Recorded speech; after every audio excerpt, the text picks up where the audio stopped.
antes, el periodista Daniel Benítez ha tenido la gentileza de acompañarnos para ponernos al tanto de esta noticia que no sé a dónde va ni de dónde viene. Juan Manuel, buenas noches. Cuba se cierra. A partir del próximo 6 de febrero se limitan la cantidad de viajes internacionales que van a poder aterrizar en el único aeropuerto que prácticamente han dejado abierto en el país, que es el Aeropuerto Internacional de La Habana. Y todo esto, Juan Manuel, lo hacen porque no han podido controlar la pandemia del coronavirus y ellos vuelven a cuestionar, vuelven a criticar a los viajeros internacionales, aunque han reconocido que sus propios protocolos sanitarios han sido violados constantemente. Para que tengan una idea, a partir del próximo 6 de febrero, se suspenden y queda solamente a un vuelo semanal por compañía aérea, y esto incluye también a los charters, los vuelos desde Estados Unidos a La Habana. Solamente un vuelo para American Airlines, para JetBlue, para todas las compañías que vuelan, solo un vuelo a la semana. Para todos los charters, solo un vuelo a la semana por cada aerolínea y por cada vuelo charters. Se mantiene las restricciones a los vuelos a otras naciones,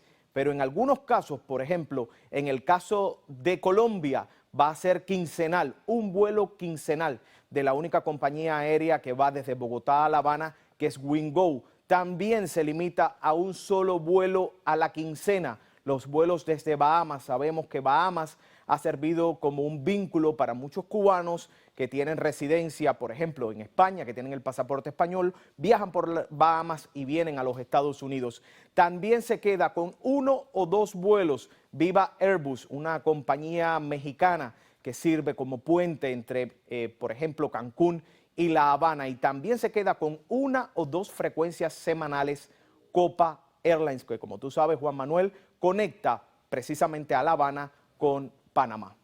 A ver, el tamaño de las reacciones y de esta reacción, del tamaño de los protocolos, como tú bien señalaste, o de las medidas sanitarias, a mí me da la impresión de que no se corresponde con las cifras que ellos han estado dando, que en términos globales suelen ser bastante bajas el número de muertos y de infectados que ellos dicen.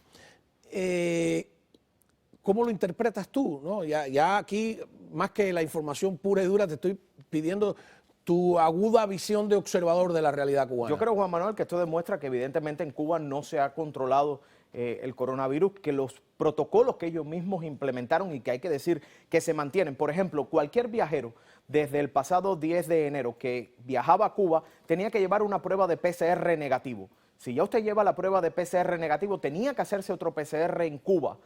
Que eso, por ejemplo, los que vivían en Miami tenían que pagarlo con un precio de $30 más el cargo en la tarjeta, por lo general unos 36, 37 dólares. Y aún así la isla se le infectó. ¿Por qué?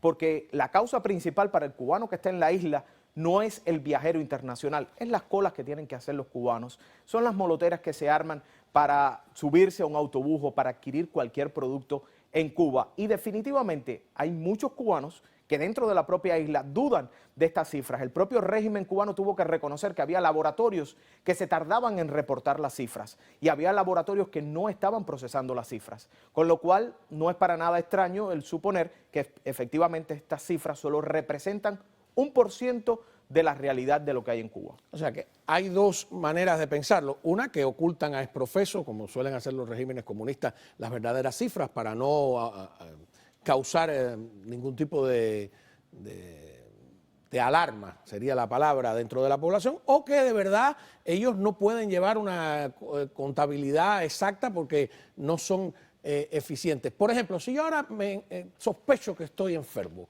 y vivo en Jatibonico, en El Cerro o en Marianao, y quiero mañana hacerme una prueba, ¿cómo es eso? Bueno, supuestamente vas al policlínico, a tu consultorio del área y te deben hacer la prueba, pero eso no es lo que sucede en la realidad. En la realidad, el que tiene cualquier caso o se cree que es un positivo, muchas veces te lo ponen en un hospital y los familiares nunca se enteran de cuál es el resultado. Tengo personas que me han escrito por las redes sociales que me dicen que su familiar murió en Cuba. Casualmente había una familia, un integrante de esa familia que tenía el coronavirus, pero él murió de neumonía, porque Cuba tampoco Juan Manuel, sabemos cómo opera. El reporte, no. En el reporte oficial nunca aparece toda esa cantidad de cifras. Lo mismo que se le cuestiona a China. ¿Cómo es posible que en Wuhan, una ciudad donde viven tantos millones de personas, las cifras sean apenas de 500.000 de infectados? Bueno, China reportó en 8 meses un muerto. Eso Bueno, ahí son tú cuentos tienes chinos en serio, ¿no? Ahí lo que tú tienes es el ejemplo de lo que pueda estar pasando en Cuba, donde además hay que recordar que la mayoría de todos estos PCRs, hay algunos que son test rápidos. Y estos test rápidos sabemos que pueden dar falsos positivos y sabemos que incluso... O falsos negativos. O falsos negativos, que es lo que ha sucedido en algunos casos. El que va a viajar desde aquí, desde los Estados Unidos a ver a su familiar, ¿cuáles son las condiciones ahora? ¿Qué pasa? Tendrá esa persona que va a Cuba después del 6 de febrero, Juan Manuel, va a tener que llevar el PCR negativo, esa prueba que aquí sabemos que te lo puedes hacer en el condado y te sale totalmente gratuita. Si vas a una clínica o tu seguro lo cubre, te va a salir gratuito. Tienes que llevar esa prueba y cuando llegues a Cuba después del 6 de febrero, vas a estar en cuarentena. ¿Dónde cambia la cuarentena, Juan Manuel? Por ejemplo, el cubano repatriado, el cubano que viene con su carnet de identidad, su librita de arroz, su botella de aceite. Ese cubano va a estar en una escuela o un albergue de los que ya todos conocemos, ellos aplicaron. ¿Ya no es una cuarentena dentro de tu propia casa? No, ya esa cuarentena en la casa se acabó. Va a Pero ser cuarentena aunque obligatoria. no tenga resultados de... Aunque no tengas resultados, llegaste a Cuba con tu PCR negativo, te van a hacer la prueba del PCR en el aeropuerto, te van a montar ahí mismo en un autobús y te van a decir, Juan Manuel, tú eres de Marianao, vives en Cuba, te vas para no, yo no puedo creer eso. tu escuela al campo en Marianao. Ubícame de nuevo. Sí. Daniel Benítez, que es de Holguín. Sí. Me montan en una guagua y me dicen, este es el ómnibus que te va a llevar. En Holguín te vas para Banes, en la escuela. Eso es si eres residente en Cuba. Si eres residente en el exterior, que ya cambia, van a decir, Daniel, te vas a ir para un hotel en Guardalavaca. Pero el pago... ¿Ellos determinan el hotel? Sí, ellos determinan todo. El pago de ese hotel y la transportación va por tu bolsillo. ¿Tiene el que vaya a visitar a su familia que pagar qué? El que vaya, ahí viene la diferencia. Si eres residente en Cuba, el repatriado, para ponerlo más sencillo, no tiene que pagar. Va a estar en esa cuarentena que puede ser en una escuela al campo, en los albergues de la escuela al campo, por cierto.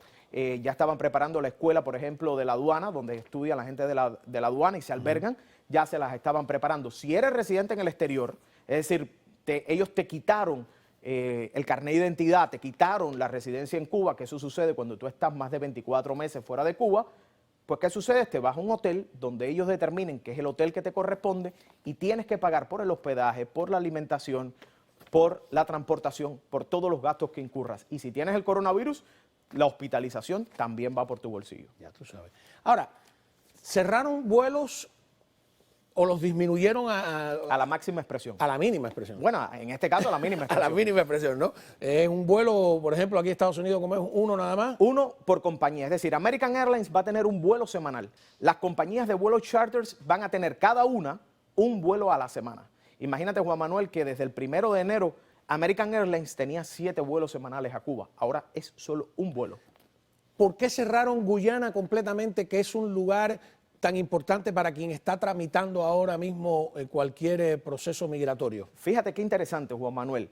Ahí no hay ni un vuelo, ¿no? No hay vuelos. Miren los países que suspendieron los vuelos. Guyana, donde los cubanos están viajando para la reunificación familiar, con lo cual esto podría interpretarse como una presión precisamente a la nueva administración de Joe Biden para que reabra la embajada en La Habana. Y puede ser una presión que se genera porque hay que recordar que hay 20,000 visados que se otorgan del programa de reunificación familiar que desde que se cerró la embajada en el año 2017 no se están procesando. Se están procesando estos visados de inmigrantes que corre por la lista normal. Cerraron Nicaragua. Nicaragua se había convertido en un lugar de fácil escape para cientos de cubanos que, teniendo en cuenta la facilidad de visado que daba Nicaragua, volaban hasta Nicaragua y cruzaban a México para continuar la travesía hacia la frontera sur de los Estados Unidos, y cerraron Surinam. Este cierre de Surinam viene también porque recuerda que hace tan solo unas semanas, el 1 de diciembre, aquí reportamos el inicio de una caravana de cubanos que estaba en Surinam y que iba a atravesar a Guyana y que iba a venir precisamente hasta la frontera de los Estados Unidos. Si no es descabellado lo que tú dices de que, como ellos siempre tratan de matar varios pájaros de un tiro, de que uno de esos pájaros que quieran matar es el de ejercer presión, ¿no? Tienen además esa estrategia de, para solucionar una crisis, lo que yo considero una crisis, agravan la crisis, de modo que ya no quede más remedio que solucionarla de alguna manera. No, yo te agradezco que vengas y nos aclares, porque no es fácil moverse entre ese laberinto de noticias donde hay que suponer cosas y hay que leer entre líneas, ¿no? Sí, es muy complicado, y además en medio de todo eso queda el cubano que está aquí en el sur de la Florida, que viaja, que está preocupado por su familia. Quedan los cubanos, hay un grupo muchísimo, muy amplio, que ha hecho todo bien y que ahora mismo el régimen de La Habana no deja que sus familiares vayan a Guyana, pero esa gente donde protesta es aquí, en los Estados Unidos. Claro, claro. Entonces es complicado el tema, Juan Manuel. Muchísimas gracias. Regresa. Me gusta cómo te ves ahí en la escenografía. Cuando usted me invite, aquí estoy. Están buenos los tenis, me tengo que comprar uno.